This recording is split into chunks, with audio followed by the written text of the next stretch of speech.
South Carolina football, what Will Muschamp said after Outback Bowl. South Carolina football coach Will Muschamp met with reporters after the Outback Bowl on Monday afternoon at Raymond James Stadium. Below is the full transcript, following the 26-19 win over Michigan. Opening, I'm really excited for our football team, for the University of South Carolina. I want to thank Jim McVay and the Outback Bowl people and the wonderful week they had for us. The great thing about this bowl game is you don't make us do 400 different things, but the one thing you do ask us to go to, I went. It was great to be there and represent the University of South Carolina in a first-class manner. Huge win for our football program. We don't have all the trophies and the tradition and the history, but we've got some grit. We've got some toughness and resolve. We're 10-2-3-1 score games in 2 years. Our players understand how to win close ball games. You saw us down 19-3, not a lot of good things happening for us, and we found some things. I thought Brian McClendon did an outstanding job preparing our football team offensively, and the entire offensive staff going into this game made a lot of adjustments at halftime on some things that we felt like we could take advantage of. We're only the 5th team this year to have at least 300 yards against them. We're right at 5.2 yards a play. But really proud of those guys, and some shots we took down the field being aggressive and our mentality and what we're trying to do. Certainly the tempo helped us create some cheap yardage for us. I'm not going to address anything else about the offensive coordinator position at this time, but really impressed with Brian and the job that he did. Defensively, the key to the game to me was obviously the turnovers in the second half, but the first half, holding them to field goals. In those situations, thinking to myself, all right, we've held them to 9 into situations they wanted 14, and we gave them short fields in 2 situations and obviously on the punt, and then we had a personal foul and Bent ran into the returner. All 3 phases, a really great team win for us. 9th win for this year, only the 7th team in school history to do that. But all the arrows are pointing up for us. Our administration is investing in our program, our football operations building, the things that we're doing to be successful. We're going to have those trophies soon, and I'm looking forward to our future. So I appreciate it. It's been a great week. I guess I'll open it up for any questions. Whose call was it to go for the touchdown immediately after the turnover? Brian. All of my offensive coordinators call all the plays. I don't call any plays, regardless of what you all may write. With 5:45 left in the third quarter, you go down 19-3. Did anybody give a speech at the sideline to the guys, just refocus? No, I wish those worked. I'd be good at them, but they don't.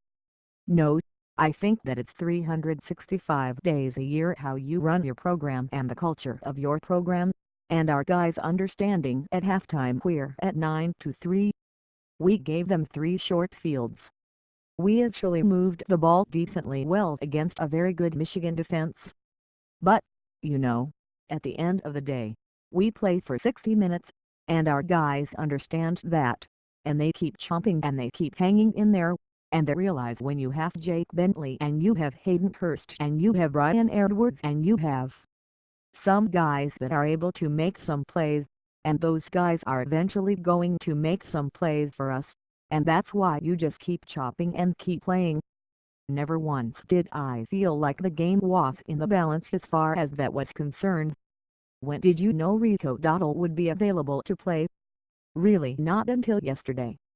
He came to me, and I just didn't feel. I told y'all I guess whenever the press conference was that I didn't feel like he would play in the game at the time, but we gave it a go in pre-game. He said, "Hey, I feel good, I want to give this a shot," and he certainly gave us a charge. What a great run on the option play on the check by Jake out the backside against the look that we had.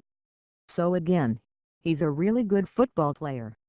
We've certainly missed him as far as the latter part of our season and the charge that he gives us. Donnell Stanley in pre-game didn't feel good enough to go. Zach Bailey was able to play, and Sherrod Green I don't think was able to get in. We thought we'd be an emergency only. Skay Moore gets a Gatorade bath at the end of the game. What are his contributions to the program? Well, again, there's not words I can really put into his contributions to our football program at South Carolina. He's going to be a great pro. He's an every down linebacker. He's instinctive and he's tough, and he's really, really smart, and in my brief time in the National Football League, that's one attitude that you've got to have in order to have some longevity in the league, and that's to be extremely intelligent, and he is. But again, you said it, 14th player ever, and that says a lot, and also the linebacker to have 14 interceptions, and he dropped the boot on the side over here. He should have had that one. But that shows you his instincts. That shows you his ball hawk mentality. He's an outstanding football player. We're certainly going to miss him. What does it say about this program that you were 3-9 2 years ago and now you're where you are today? Well, I think it says that we've made progress. It's easy to point at tangible things and say, this is good. It helps in recruiting, obviously. It obviously helps your fan base. We've got to continue to move forward. The great thing about it is we're building, and 70% of our offense was freshmen and sophomores. We have a bunch of really good players coming back next year. We need to have a great off-season. I told the guys, I thanked the seniors, but I told the underclassmen, when you come back in January, all gas, no brakes, let's get ready to roll, and that's what we need. You've got to keep pressing forward. You've got to stay hungry in everything you do, and that's what we're going to do in our program, and certainly we've scratched the surface of what I think we can do. How important was it for you to win a bowl game here in Florida? I don't really have any. This is my first win in this stadium. I was defensive coordinator against Miami Dolphins and we lost here I think 17-9. I think Anderson was running back from Fresno, 32. You don't know, alright. I can't remember his name, either. He was number 32. He hit a run late on us. And then we lost here in 95 when I was at G8 at Auburn against Penn State 43-14. I think that's still the points record. I was just a graduate assistant, I was not a full-time defensive assistant. Laughter. And then when I was at Auburn and we played Wisconsin here, we lost in overtime. So I'm just happy to win in this stadium. That was Mike Pittman. That's right, Mike Pittman. I get Anderson from the Falcons mixed up with that. Thank you. You've told us of Brian's experience in a role, but did you communicate with him any differently in the lead up? And did you talk to him at all at halftime? Didn't even visit with the offensive staff at halftime. Had total confidence in making the right adjustments. We got on the field in the third quarter. Generally I get on the headsets. What do we like in the run game? What do we like in short yardage because it's not working? What is our plan with that moving forward? And how can we create some explosive opportunities down the field? We answered all three situations. We did not have a short yardage situation come up. There could have been a 4th and 1, but I felt like at that time of the game, it was a field position game, I think, so I didn't feel like in that situation at midfield going for it on 4th down. Punt and play field position. Defense is 90% effort. How proud are you of your guys? Well, we've come a long way. We couldn't stop the run against anybody last year if you watched us, and so it's good to see that you played blocks up front, you tackled, you leveraged the ball, you understand formations.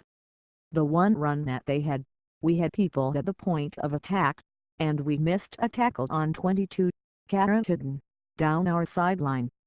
Again, being in the right spots and understanding leverage and formations, we're getting stronger as a program. We've got to continue to do that. That's going to be a huge part of our off-season.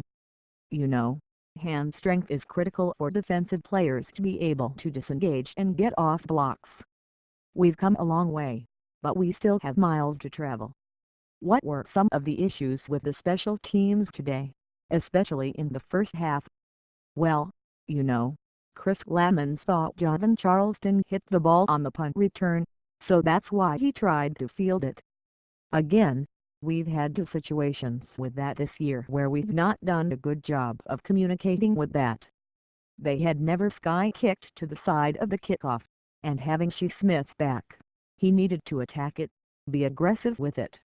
We need to be more aggressive in that situation. That ball ended up, I believe, on the 12-yard line. He should have had plenty of time in operation to catch the ball and field the ball, so that was obviously disappointing. Ben ran into the returner. He needs to be more under control in that situation, which gave them, again, the ball at the 50 and a short field situation. Obviously those things are tackling and special teams, when you go into bowl games, are the two things that are my biggest concern going into a game. I thought we tackled okay today, but certainly we had some special teams issues that we need to move forward with.